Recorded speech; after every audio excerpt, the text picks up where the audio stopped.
I've been debating on whether to continue on with Osler's excellent analysis of Psalm 82 with Council of the Gods, or with some of E. Theodore Mullen Jr.'s information, who really brings out the Ugaritic materials very, very well. And I've decided what I want to do is focus on Michael Heiser's doctoral dissertation now. I'm not going to take it in a chronological sequence, but I do want to bring out the biblical Hebrew evidence for the Council of the Gods. For one main reason now is because Messianic Jew 61 has challenged this concept directly. He said it's a false doctrine, it's not in the Bible. It's not how the Jews believed. And all of the biblical scholarship agrees with this Council of the Gods. That's simply a false assertion. Now, I'm not making this as a personal response to just Messianic Jew 61, because there's several people, my suspicion is there's a lot of people who don't understand the relationship with the Council of the Gods and monotheism. And Heiser masterfully analyzes this in such a way. I've never read this type of analysis. I'm not disparaging the LDS scholarship. The LDS scholarship on the Council of the Gods, David Bokovoy, Daniel C. Peterson, Eugene Sach, Hugh Nibley, several of the LDS scholars, Blake Osler especially now, the most complete analysis so far. They have done a magnificent job, and I will be sharing with you the LDS information also. But right now, let's hit this baby right between the eyes. Let's get to the Hebrew Bible itself. And I want to analyze this Council of the Gods through Michael Heiser's information. Now, before I begin with the details of Heiser, I want to share with you my methodology for pretty much everything that I study. It makes me look a lot smarter than I am. I'm not really all that smart, but I am very enthusiastic, and I do read an enormous amount of materials. What I love to do is I love to get as many different viewpoints of a subject with the details specifically of many different authors from many different backgrounds. And then when I get all of their information and details, I can put that all together, and I usually end up finding some new information that others simply haven't put together. And I personally relish this type of study. Let me give you a hint. Let me show you what I've been doing with the Council of the Gods. And it's an ongoing process because I'm making these videos right now. The Council of the Gods, what I've done, get my pointing stick. I love this pointing stick. The Council of the Gods, with this subject of the Council of the Gods, from Hugh Nibley's point of view, he has a specific point of view. Better than anyone else that I've ever read, ever, so far on this subject, Hugh Nibley discusses the Egyptian parallels. This was his strong point. He gives a broad cultural outline from all of the various nations concerning this Council of the Gods. His detailed analysis of Hebrew or Egyptian, I am chomping at the bit to share with you. It's fabulous. It's fun. It's interesting.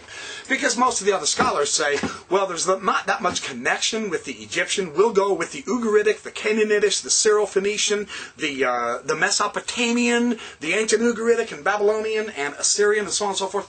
Nibley just masterfully handles the Egyptian in a stunning way. I love his stuff. When you get to Daniel C. Peterson, he discusses the Council of the Gods from a historical, doctrinal sort of a stance. When you get to Michael Heiser, his detail is the biblical Hebrew and the Dead Sea Scrolls. So you're starting to get an interesting, broader nuance of the various literatures. Oh, and Second Temple Judaism, of course. Holy cow, Heiser's huge on that.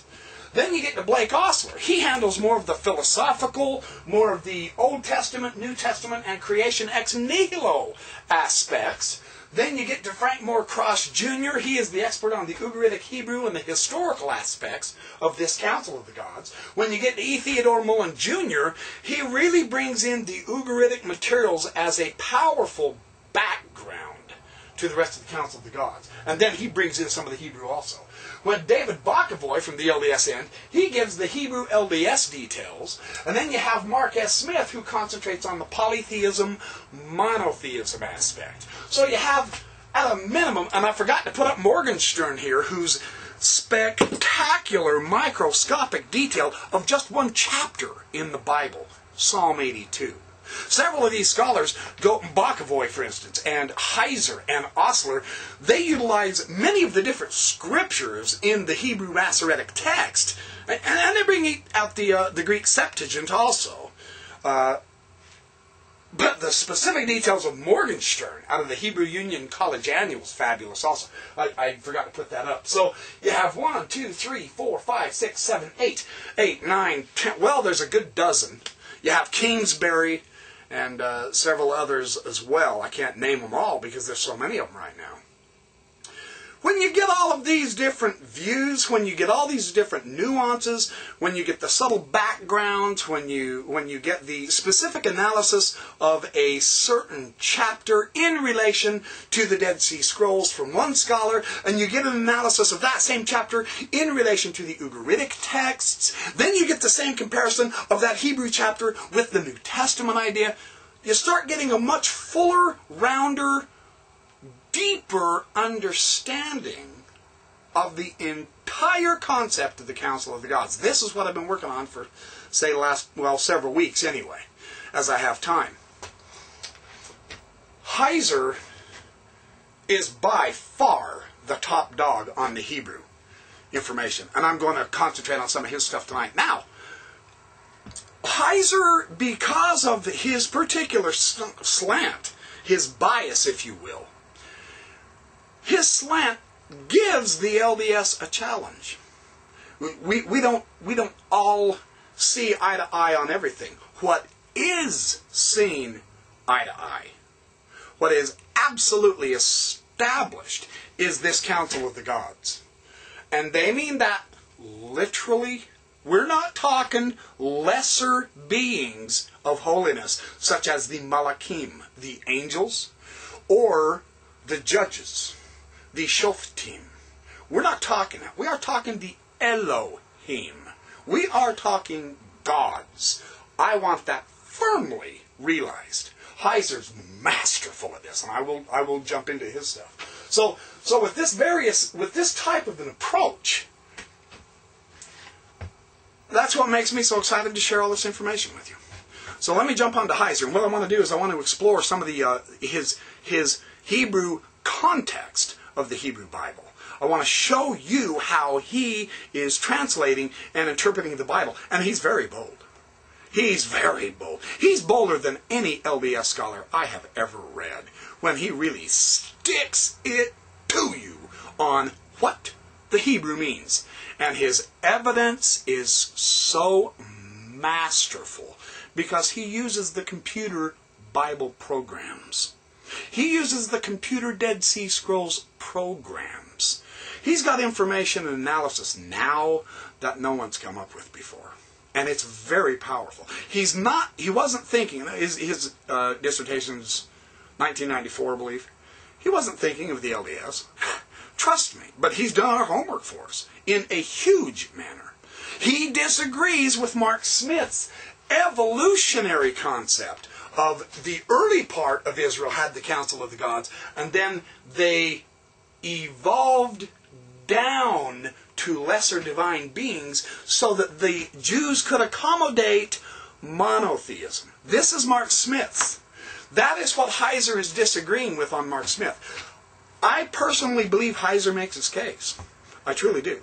The argument is not, is there a Council of the Gods or not? That's not the argument. That's been established. Every one of these gentlemen, plus many numerous others, have established this fact. Don't kid yourself.